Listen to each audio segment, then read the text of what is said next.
is burning. 6 days, 6 nights, 10 of Rome's 14 districts reduced to ash.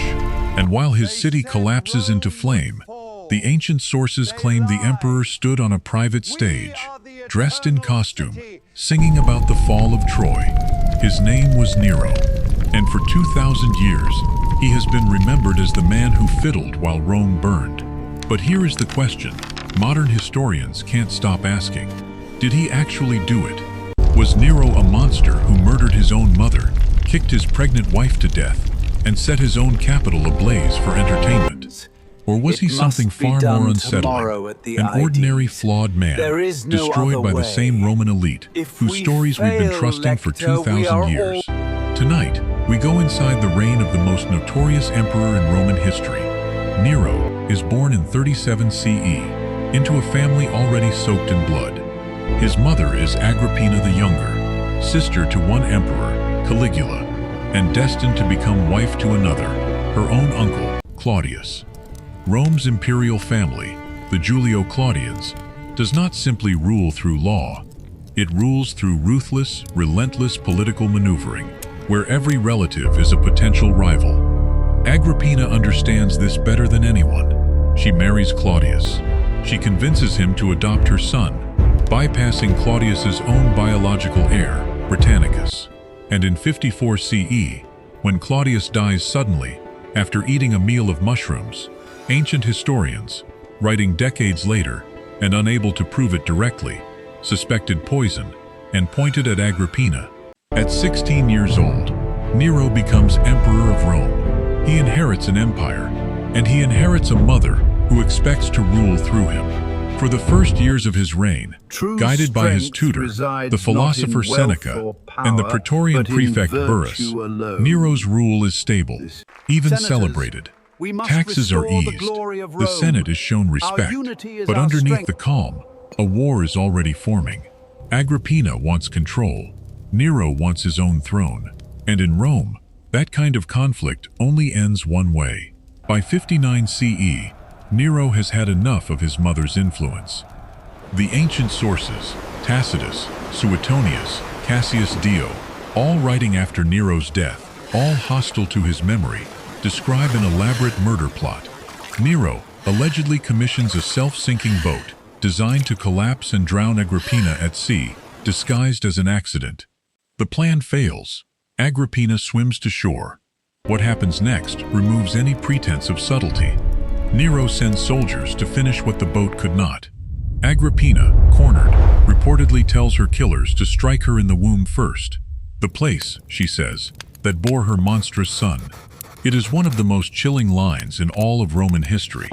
Whether she actually said it, or whether it was invented later by writers building the legend of a monster, we cannot know for certain. What we do know is this: Agrippina is dead, and Nero has crossed a line from which there is no return. Matricide, the murder of one's own mother, is among the deepest taboos in Roman culture. Citizens of Rome, and yet Nero look upon survives the glory of this political city. fallout. We stand The Senate unmatched, does not unwavering, revolt. and eternal. Rome, for now, accepts his explanation that his mother had been plotting against him. But something in Nero has changed. His advisor's influence begins to fade. Seneca's counsel is heard less and less, and the young emperor who once eased taxes for his people begins reaching for something far more dangerous: absolute, unquestioned power. July, 64 CE. A fire breaks out near the Circus Maximus, in shops packed with flammable goods. Rome, at this time, is a fire trap. Wooden tenement buildings crammed together, narrow streets, no organized fire brigade capable of stopping a blaze at this scale. The fire spreads for 6 days, it dies down, then it reignites and burns for 3 more. By the time it's finally extinguished, 3 of Rome's 14 districts are completely destroyed. 7 more are severely damaged. Only 4 remain untouched around. Here is where legend and history diverge most sharply. The famous image, Nero playing the fiddle while Rome burns, is almost certainly false on a technical level alone. The fiddle wasn't invented for over 1,000 years after Nero's death. The ancient historian Tacitus, writing decades later, gives a more careful account. He reports that Nero was actually at Antium away from Rome when the fire began, and rushed back to organize relief efforts, opening his own gardens to house the homeless and arranging emergency food supplies. But Tacitus also records the rumor that was already spreading through the ashes, that Nero had ordered the fire started himself to clear space for an ambitious new building project, a palace unlike anything Rome had ever seen. In the aftermath of the fire, Nero begins constructing the Domus Aurea, the Golden House, a vast palace complex sprawling across land newly cleared by the flames, featuring an artificial lake, gardens, and a colossal statue of Nero himself. To Roman citizens who had just lost their homes, the timing looks less like tragedy and more like opportunity. The rumors grow louder. Nero, sensing the danger to his own reputation, needs someone else to blame. He finds his target in a small, misunderstood religious group, the Christians.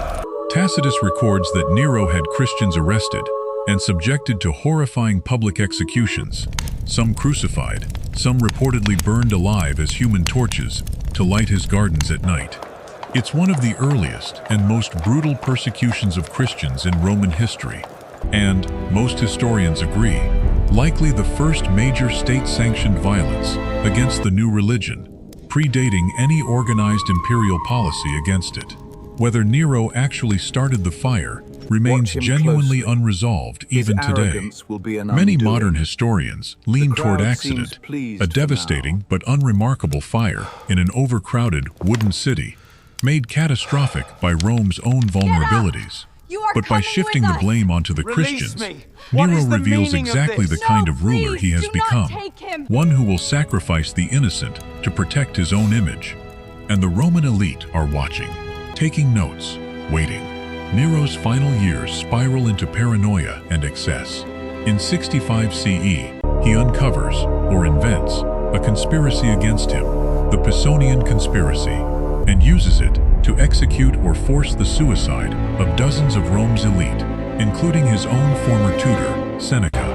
He marries, divorces, and allegedly has his second wife, Poppaea, die from injuries after he kicks her while she is pregnant. A claim from Suetonius that many modern historians treat with real skepticism, given how frequently ancient biographers used violent, scandalous deaths to symbolize a tyrant's moral collapse. Whatever the truth of any single accusation, the pattern is clear. The Roman aristocracy no longer trusts him, and in 68 CE, the armies of Gaul and Spain rise in revolt. The Senate, sensing the wind has changed, declares Nero a public enemy.